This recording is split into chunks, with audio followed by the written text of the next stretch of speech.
Les premières lueurs du matin blanchissaient alors l'horizon. Nous arrivions au village de Sainte-Sévère, et bientôt nous entrâmes dans la cour du château. En descendant du cheval, Edmée tomba dans les bras de son père, elle était pâle comme la mort. Monsieur de la Marche fit un cri et aida à l'emporter. Elle était évanouie. Le curé se chargea de moi, j'étais fort inquiet sur mon sort. La méfiance naturelle aux brigands se réveilla dès que je cessai d'être sous la fascination de celle qui avait réussi à me tirer de mon antre. J'étais comme un loup blessé, et je jetais de regards sombres autour de moi, prête à m'élancer sur le premier qui ferait un geste ou dirait un mot équivoque. On me conduisit à un appartement splendide, et une collation, préparée avec un luxe dont je n'avais pas l'idée, me fut servie immédiatement. Le curé me témoigna beaucoup d'intérêt, et, ayant réussi à me rassurer un peu, il me quitta pour s'occuper de son amie Patience. Mon trouble et un reste d'inquiétude ne tinrent pas contre l'appétit généreux dont est douée la jeunesse. Sans les empressements et les respects d'un valet beaucoup mieux mis que moi, qui se tenait derrière ma chaise, et auquel je ne pouvais m'empêcher de rendre ses politesses chaque fois qu'il s'élançait au devant de mes désirs, j'eusse fait un déjeuner effrayant. Mais son habit vert et ses culottes de soie me gênaient beaucoup. Ce fut bien pis lorsque, s'étant déjà agenouillé, il se mit en devoir de me déchausser pour me mettre au lit. Pour le coup, je crus qu'il se moquait de moi, et je faillis lui asséner un grand coup de poing sur la tête. Mais il avait l'air si grave en s'acquittant de cette besogne que je restais stupéfait à le regarder. Dans les premiers moments, me trouvant au lit, sans armes, et avec des gens qui allaient et venaient autour de moi en marchant sur la pointe des pieds, il me vint encore des mouvements de méfiance. Je profitai d'un instant où j'étais seule pour me relever, et prenant sur la table à demi desservi le plus long couteau que je pus choisir, je me couchai plus tranquille et m'endormis profondément en le tenant bien serré dans ma main. Quand je m'éveillai, le soleil couchant jetait sur mes draps d'une finesse extrême le reflet adouci de mes rideaux de damas rouge, et faisait étinceler les grenades dorées qui ornaient les coins du dossier.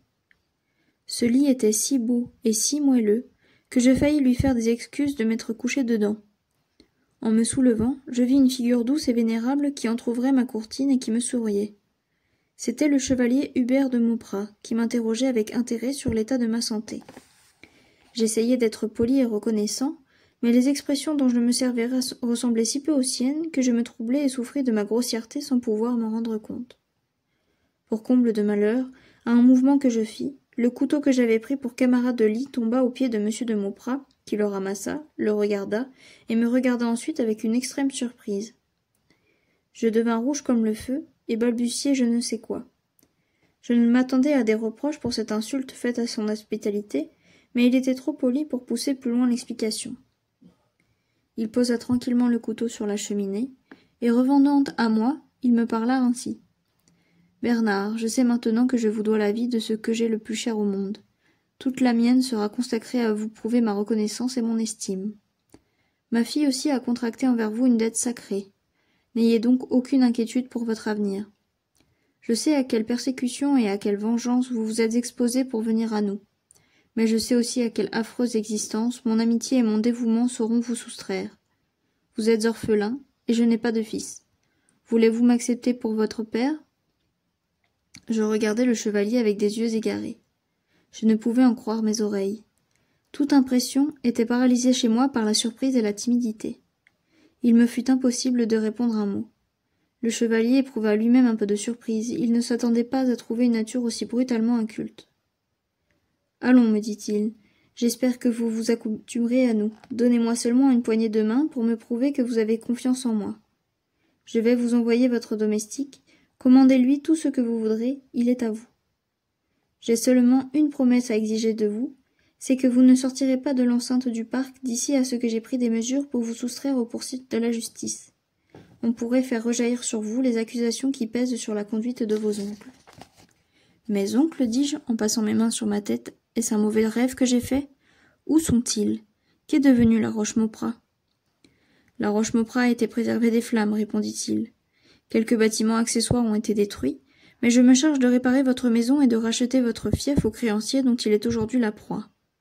Quant à vos oncles, vous êtes probablement le seul héritier d'un nom qui vous appartient de réhabiliter. »« Le seul, m'écriai-je. 4 Mauprat ont succombé cette nuit, mais les 3 autres? » Le 5e, Gaucher, a péri dans sa fuite.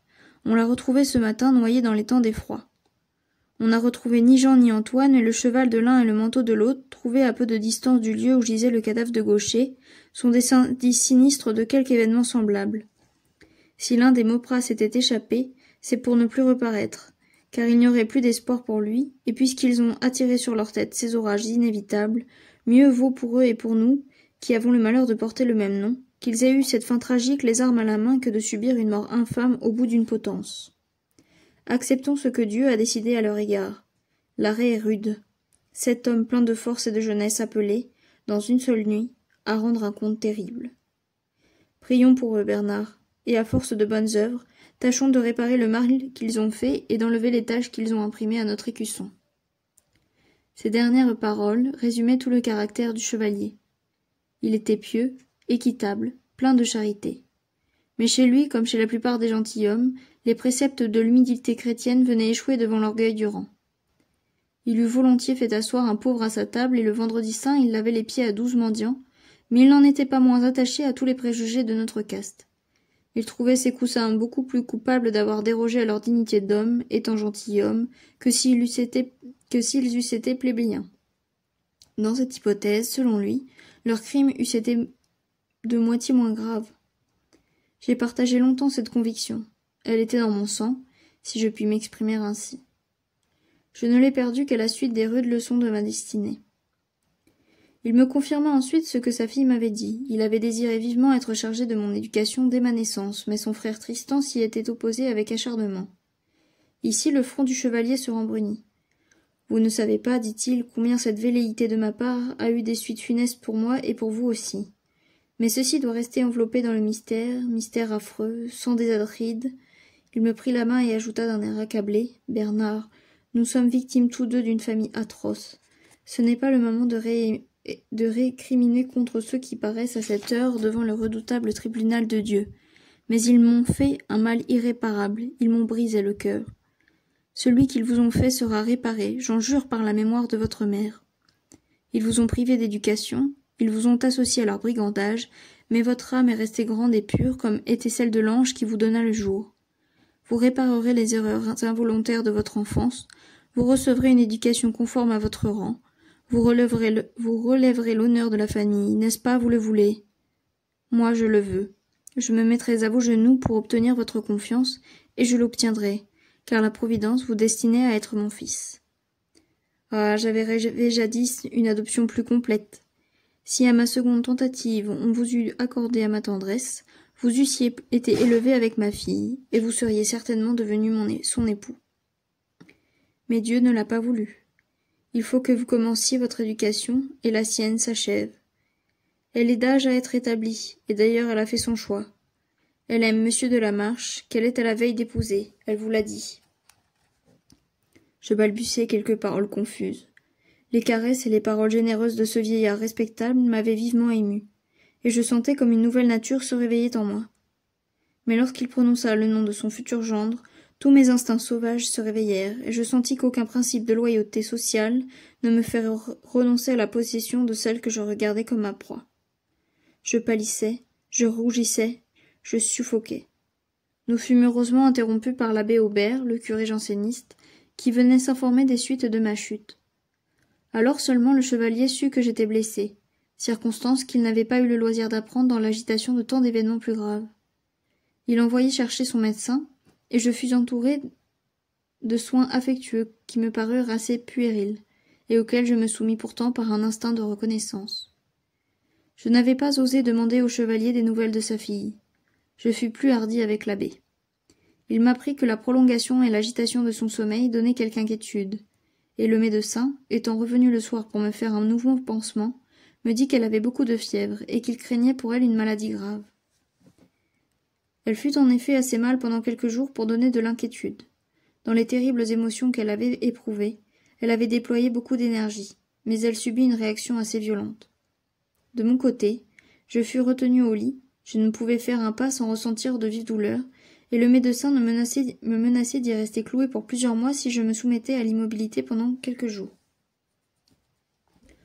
Comme j'étais d'ailleurs en pleine santé, et que je n'avais jamais été malade de ma vie, la transition de mes habitudes actives à cette molle captivité me causa un ennui dont rien ne saurait rendre les angoisses.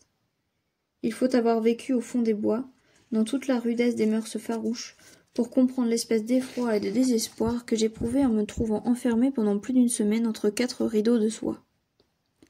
Le luxe de mon appartement, la dorure de mon lit, les soins minutieux des laquais, tout, jusqu'à la bonté des aliments, puérilité auxquelles j'avais été assez sensible le premier jour, me devint odieux au bout de 24 heures. Le chevalier me faisait de tendres et courtes visites, car il était absorbé par la maladie de sa fille chérie. L'abbé fut excellent pour moi. Je n'osais dire ni à l'un ni à l'autre combien je me trouvais malheureux. Mais lorsque j'étais seul, j'avais envie de rugir comme un lion mis en cage, et la nuit, je faisais des rêves où la mousse des bois, le rideau des arbres de la forêt et jusqu'au sombre créneau de la Roche-Mauprat m'apparaissaient comme le paradis terrestre. D'autres fois, les scènes tragiques qui avaient accompagné et suivi mon évasion se retraçaient si énergiquement à ma mémoire que, même éveillée, j'étais en proie à une sorte de délire. Une visite de M. de la Marche augmenta le désordre et l'exaspération de mes idées. Il me témoigna beaucoup d'intérêt, me serra la main à plusieurs reprises, me demanda mon amitié, s'écria 10 fois qu'il donnerait sa vie pour moi, et je ne sais combien d'autres protestations que je n'entendis guère, car j'avais un torrent dans les oreilles tandis qu'il me parlait, et si j'avais eu mon couteau de chasse, je crois que je me serais jeté sur lui. Mes manières farouches et mes regards sombres l'étonnèrent beaucoup. Mais l'abbé lui en dit que j'avais l'esprit frappé des événements terribles advenus dans ma famille. Il redoubla ses protestations et me quitta de la manière la plus affectueuse et la plus courtoise. Cette politesse que je trouvais dans tout le monde, depuis le maître de la maison jusqu'au dernier des serviteurs, me causait un malaise inouï. Bien qu'elle me frappât d'admiration, car n'eût-elle pas été inspirée par la bienveillance qu'on me portait, il m'eût été impossible de comprendre qu'elle pouvait être une chose bien distincte de la bonté. Elle ressemblait si peu à la faconde gasconne et railleuse des Mauprat, qu'elle était pour moi comme une langue tout à fait nouvelle que je comprenais, mais que je ne pouvais parler. Je retrouvais pourtant la faculté de répondre lorsque l'abbé, m'ayant annoncé qu'il était chargé de mon éducation, m'interrogea pour savoir où j'en étais. Mon ignorance était tellement au-delà de tout ce qu'il eût pu imaginer, que j'eus honte de la lui révéler, et ma fierté sauvage reprenant le dessus, je lui déclarai que j'étais gentilhomme et que je n'avais nulle envie de devenir clerc. Il ne me répondit que par un éclat de rire qui m'offensa beaucoup. Il me tapa doucement sur l'épaule d'un air d'amitié, en disant que je changerais d'avis avec le temps, mais que j'étais un drôle de corps. J'étais pourpre de colère quand le chevalier entra. L'abbé lui rapporta notre entretien et ma réponse. M. Hubert réprima un sourire. « Mon enfant, me dit-il avec affection, jamais je ne veux me rendre fâcheux pour vous, même par amitié. Ne parlons pas d'études aujourd'hui. Avant d'en concevoir le goût, il faut que vous en compreniez la nécessité. Vous avez l'esprit juste, puisque vous avez le cœur noble, l'envie de vous instruire vous viendra d'elle-même. Soupons. Avez-vous faim? Aimez-vous le bon vin? Beaucoup plus que le latin, répondis-je. Eh bien, l'abbé, pour vous punir d'avoir fait le cuistre, reprit-il gaiement, vous en boirez avec nous. Edmé est tout à fait hors de danger. Le médecin permet à Bernard de se lever et de faire quelques pas. Nous souperons dans sa chambre. Le souper et le vin étaient si bons en effet que je me grisais très lestement, selon la coutume de la Roche-Mauprat.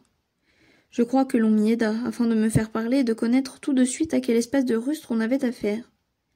Mon manque d'éducation surpassait tout ce qu'on avait prévu, mais sans doute on augura bien du fond, car on ne m'abandonna pas et on travailla à tailler ce quartier de roc avec un zèle qui marquait de l'expérience. Dès que je pus sortir de la chambre, mon ennui se dissipa. L'abbé se fit mon compagnon inséparable tout le premier jour. La longueur du second fut adoucie par l'espérance qu'on me donna de voir Edmé le lendemain, et par les bons traitements dont j'étais l'objet, et dont je commençais à sentir la douceur, à mesure que je m'habituais à ne plus m'en étonner. La bonté incomparable du chevalier était bien faite pour vaincre ma grossièreté, elle me gagna rapidement le cœur. C'était la première affection de ma vie. Elle s'installait en moi de pair avec un amour violent pour sa fille, et je ne songeais pas seulement à faire lutter un de ces deux sentiments contre l'autre. J'étais tout besoin, tout instinct, tout désir. J'avais les passions d'un homme dans l'âme d'un enfant.